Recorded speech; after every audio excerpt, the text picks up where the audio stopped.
This one is gonna be an interesting one. You're gonna want to watch this right here. A few weeks ago, I had the representative of the SBTC on and said that one of their members had a complaint with TQL, and basically at the very end, TQL wouldn't give up the documents. The FMCSA got involved, and somebody from the FMCSA physically went down to TQL headquarters and got the documents for the SBTC member. Now, we just got a video from the representative of SBTC wanting to respond to claims that Overdrive magazine is making that they called FMCSA theirself, and the FMCSA is saying they never went down to the headquarters, but they did do a virtual investigation. And yes, the SBTC member did get the documents, but it wasn't because of the FMCSA. It was because TQL actually finally released it to the member. FMCSA says, quote unquote, in this particular case, the agency received a complaint and conducted a virtual investigation, which did not involve an on-site visit, to review the claims raised by the complainant. An FMCSA representative told Overdrive the agency has received documents from the parties and the investigation is ongoing. So it looks like it was a virtual investigation, and at that point, TQL is the one that released the document to the SBTC member. As far as the FMCSA kicking down doors at TQL, that simply didn't happen according to the agency. Quote unquote, FMCSA does not raid offices of its regulated entities, it said. James, the representative of SBTC that was on the show, sent me a video and wanted to respond to this and, state it from his point of view. So I just want to give that opportunity back as well. Hey, good morning, drivers. It's James Lamb from the Small Business and Transportation Coalition. Forgive my appearance here. I'm on my way to the gym, but I just wanted to start off the day here with some commentary on this TQL, FMCSA, Overdrive, raid, and all this stuff that people are talking about regarding Pink Cheetah and broker transparency.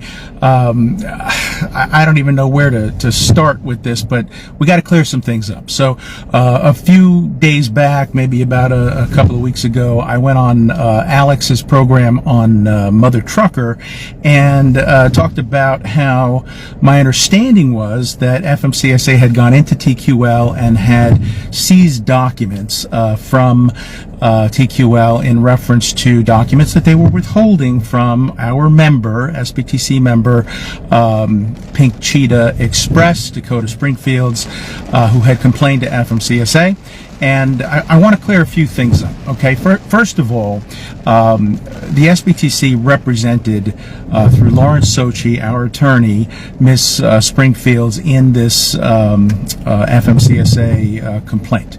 And it was this goes back to November 30th when the documents were I don't know what word to use at this point, were extracted from TQL.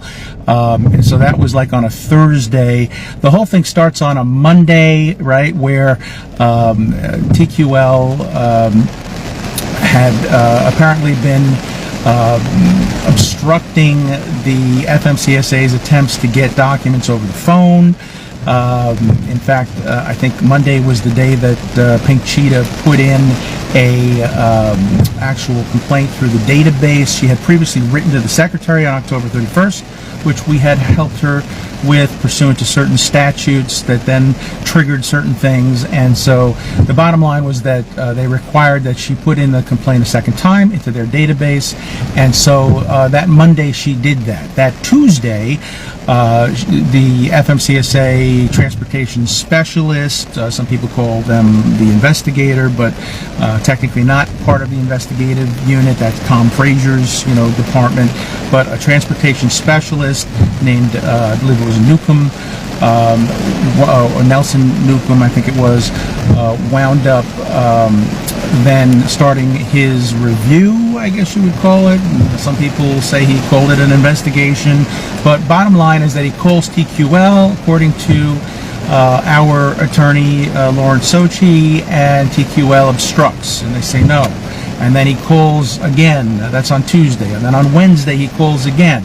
And he says that they're still obstructing, and he tells Mr. Sochi that if they don't cooperate by phone, fax, email, scanning the documents, then his intention is to send somebody from the local field office in Ohio into the FMCSA's office to actually extract and seize the documents. It was never put out there as a raid. It wasn't going to be 20 agents, special agents with FMCSA, badges and guns or anything like that. It was supposed to be a knock on the door, and now we're here in person, and now give us the documents. And so our understanding as of Thursday, when the documents were retrieved, that's what they had to do. And apparently it looks like they must have threatened to come down and do that, and then at the 11th hour, before they actually did go knock on the door, the documents were then voluntarily released to FMCSA, who then released them to Pink Cheetah.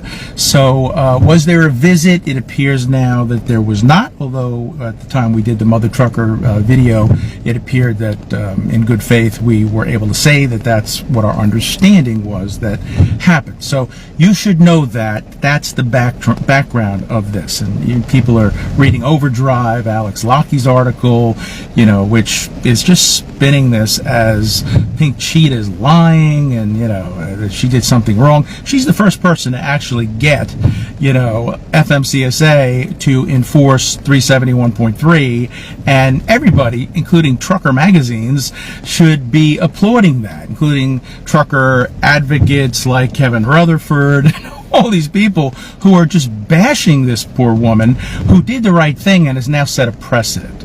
And, if you're interested in, broker transparency, write to the SBTC, support@truckers.com, as I said, on Mutha Trucker, and we will help you. There's a template that we now have that we can release to you, and then you can send that to your broker, whoever they are, and, make a demand for the records. So I wanted to say that, and then I also, basically I'm trying to get a good feel for what's going on here. Like, why aren't people in support of this woman and, the SBTC's efforts?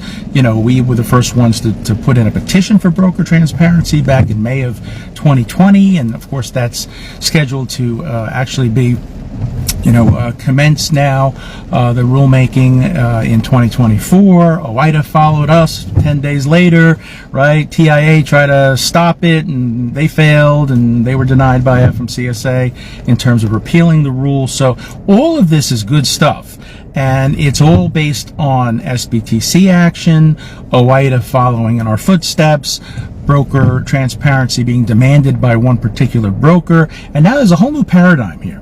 As far as broker margins go, and as far as the details of this particular transaction, the people who are saying that she didn't release the documents, they know she can't, because basically there's a confidentiality clause.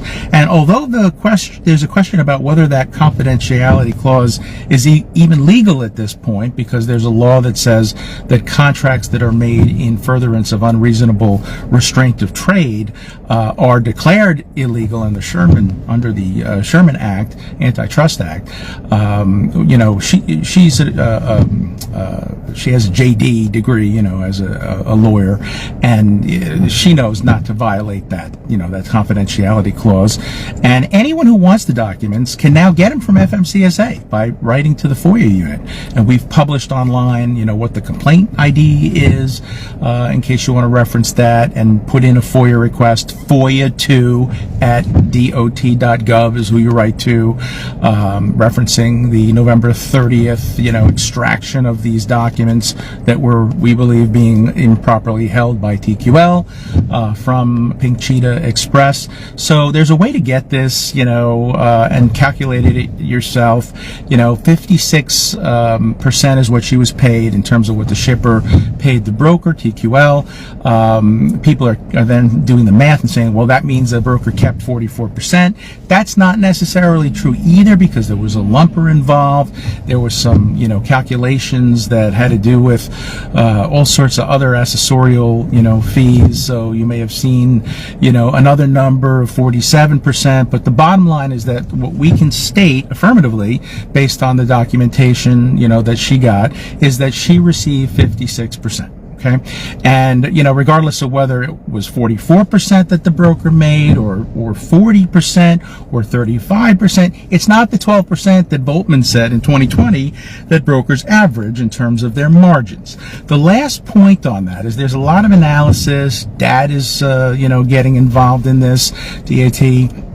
Economists are getting involved in this. They're talking about publicly traded companies like C.H. Robinson releasing their margins. The only thing I want you to think about is there's a difference between gross profit margins on average per load and actual margins, or what we would call commissions, right? Because brokers make commissions, not margins, on actual loads. So there is a difference, and it has to do with, whether it is specifically the amount that the broker brought in terms of net revenue on a load versus what their average margins are that they're reporting through, their investor channels, I guess you would say, in terms of, investor releases, averages on loads in terms of after their costs, including their technology costs and all this stuff that they brag about that they contribute, in terms of, playing a role in doing the sales component on load. So you people need to think about that, okay? When they're saying 12%, that's not necessarily the math that the broker got 84% and that they took 12% or I should say 16%, I'm sorry, and that they, turned over 84%, to the trucker in terms of the gross proceeds of the actual load in question. So there is a difference there. People are not talking about that. They're not picking up on that. So you should pick up on that. You should think about that. These are the facts. This is the truth. We were involved in this as SBTC. Our attorney represented, Dakota. And so, rather than bash her and then rather than jump to conclusions, there's a way for anyone to get these documents now because they're public record, because FMCSA, seized these documents or extracted them or compelled compliance, whatever you want to call it. But nobody's, saying that there was a raid and, 50 agents showed up like, the FBI at Trump's house, So that's what's going on. And, a lot of people putting, videos up and they're talking about this kind of stuff. But we just want to clarify these points. I hope that helps. I hope you have a great day. And, hopefully we'll be, in touch shortly about some other new things that may be brewing and new developments along the lines of broker transparency. So take care. I'm James Lamb, Small Business and Transportation Coalition. Write to us, support@truckers.com if you need help. And, we're happy to do so.